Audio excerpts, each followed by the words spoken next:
आज हम बात करेंगे वे सूक्ष्म जीव जो मानव के लिए उपयोगी होते हैं।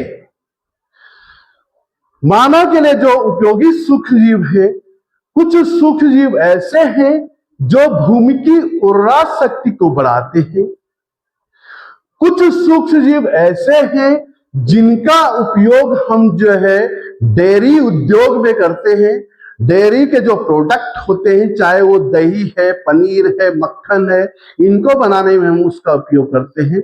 कुछ सूक्ष्म जीव ऐसे होते हैं जिनका उपयोग हम बेकरी में करते हैं।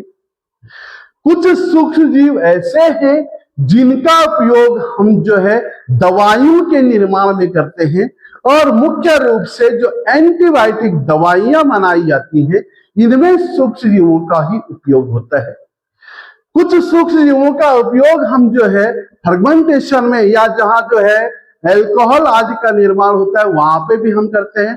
कहने का मतलब यह है कि सूक्ष्म जीवों का उपयोग हम अपने लिए विभिन्न प्रकार की लाभदायक वस्तुओं के निर्माण में भी करते हैं। यहां पे मुख्य रूप से हम ऐसे सूक्ष्म जीवों के बारे में भी बात करेंगे जो कि भूमि की उर्वरा शक्ति को बढ़ाते हैं। जो हमारी मृदा होती है, भूमि होती है, इसकी जो उर्वरा शक्ति है, यह भी सूक्ष्म जीवों से बनती है। मुख्य रूप से कुछ बैक्टीरिया ऐसे हैं जो कि भूमि की उर्वरा शक्ति को बढ़ाने का कार्य करते हैं, जिससे भूमि में फसलों का उत्पादन अच्छा होता है। हम जानते हैं पादपों के लिए जो सबसे आवश्यक खनिज लवण है वो नाइट्रोजन है, लेकिन पादप नाइट्रोजन को सीधे ग्रहण नहीं कर पाते हैं। पादप नाइट्रोजन को नाइट्रोजन के यौगिकों के रूप में ग्रहण करते हैं, चाहे वो नाइट्राइड है या नाइट्रेट है या अमोनियम कार्बोनेट है। इसके रूप में पादप नाइट्रोजन को ग्रहण करते हैं। पाए जाने वाले कुछ बैक्टीरिया ऐसे हैं जो कि भूमि में उपस्थित जो कार्बनिक यौगिक होते हैं उनका अपघटन करते हैं, और कार्बनिक यौगिकों का जब वो अपघटन करते हैं तो इससे अमोनिया गैस उत्पन्न होती है।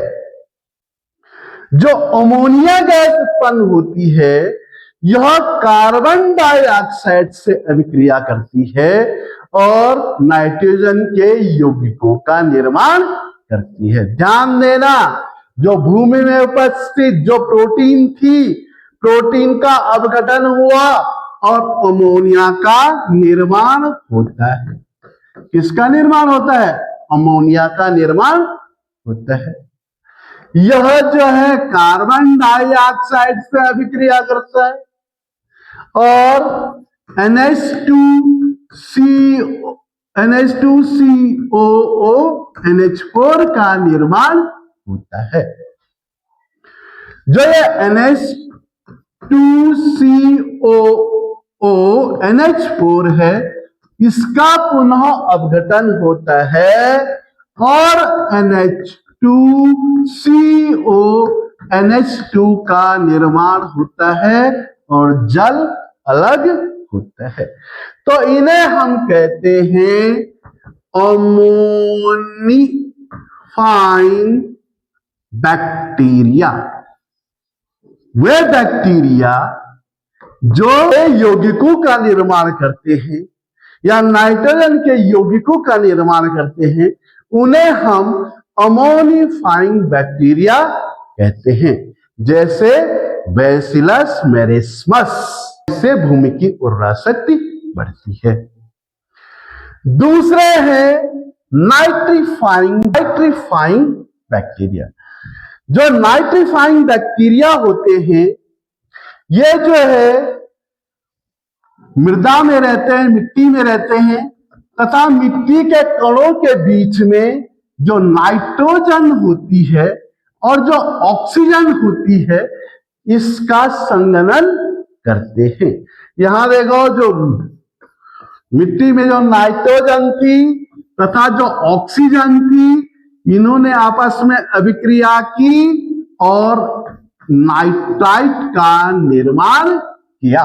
इसका निर्माण किया नाइट्राइट, ये जो है नाइट्राइट है, नाइट्राइट का निर्माण किया। जैसे क्लस्ट्रीडियम हो गया, ये जो है ऐसे बैक्टीरिया हैं जो भूमि में उपस्थित जो नाइट्रोजन है इसके साथ ऑक्सीजन को संघनित करते हैं और नाइट्राइट का निर्माण करते हैं, और यह मृदा के लिए बहुत अच्छी होती है और मृदा की उर्वरा शक्ति को बढ़ाती है, जिससे इसमें फसलों का उत्पादन बहुत अच्छा होता है।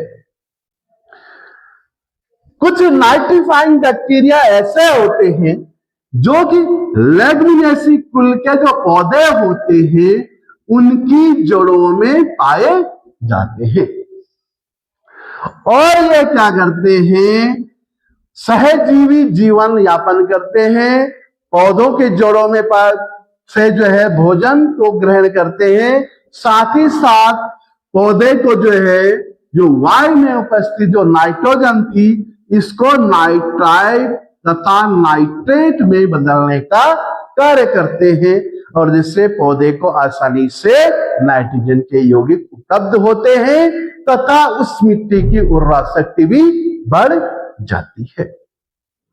तो यह है नाइट्रीफाइंग बैक्टीरिया।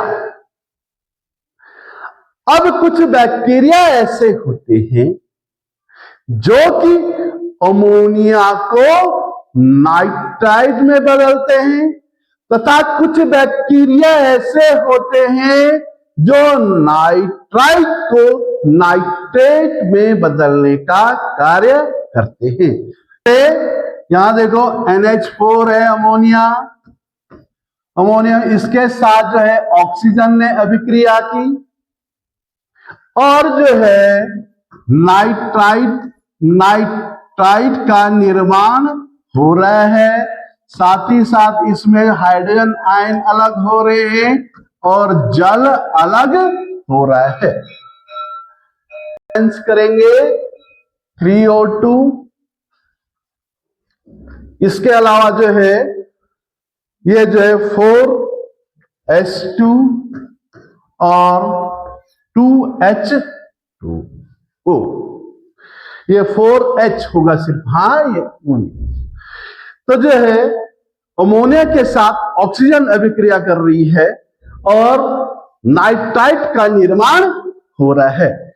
जो अमोनिया से नाइट्राइट जो बन रही है तो जो है इन बैक्टीरियाओं का नाम है नाइट्रोसोमोनास। नाइट्रोसोमोनास, जो नाइट्रोसोमोनास बैक्टीरिया हैं ये अमोनिया को नाइट्राइट में परिवर्तित करने का कार्य कर रही है। जो ये नाइट्राइट है NO2, यह पुनः ऑक्सीजन से अभिक्रिया करती है और नाइट्रेट का निर्माण होता है। इसका निर्माण होता है नाइट्रेट, अर्थात जो है नाइट्राइट को नाइट्रेट में बदलने का कार्य भी सूक्ष्म जीव कर रहे हैं, और इस सूक्ष्म जीव का नाम है नाइट्रोबैक्टर। क्या है इस सूक्ष्म जीव का नाम? नाइट्रोबैक्टर। तो ध्यान ये देना है, अभी हमने देखा जो भूमि की उर्वरा शक्ति को बढ़ाने वाले जो सूक्ष्म जीव हैं, पहला है अमोनिफाइंग बैक्टीरिया, जो कि जो है भूमि में जो कार्बनिक यौगिक होते हैं उसका अपघटन करते हैं, प्रोटीन का अपघटन करते हैं, अमोनिया गैस उत्पन्न होती है और यह अमोनिया कार्बन डाइऑक्साइड से अभिक्रिया करती है और अमोनियम कार्बोनेट का निर्माण करती है। दूसरा हमने देखा नाइट्रीफाइंग बैक्टीरिया। जो नाइट्रीफाइंग बैक्टीरिया होते हैं ये जो है नाइट्रोजन के साथ जो है ऑक्सीजन को संयुक्त करते हैं और नाइट्राइड का निर्माण करते हैं। तीसरा हमने देखा जो लेग्यूमिनेसी कुल के जो पौधे होते हैं उनकी जड़ों में जो है नाइट्रीफाइंग बैक्टीरिया होते हैं। ये जो है वायुमंडलीय नाइट्रोजन को नाइट्राइड कहा नाइट्रेट में बदलने का कार्य करते हैं और बदले में पौधे से भोजन को ग्रहण करते हैं और आश्रय प्राप्त करते हैं। इसके अलावा हमने देखा कुछ बैक्टीरिया ऐसे हैं जो अमोनिया को नाइट्राइड में बदल रहे हैं, जैसे नाइट्रोसोमोनास। यह जो है ऑक्सीजन अमोनिया के साथ ऑक्सीजन की अभिक्रिया करता है, नाइट्राइड का निर्माण करता है।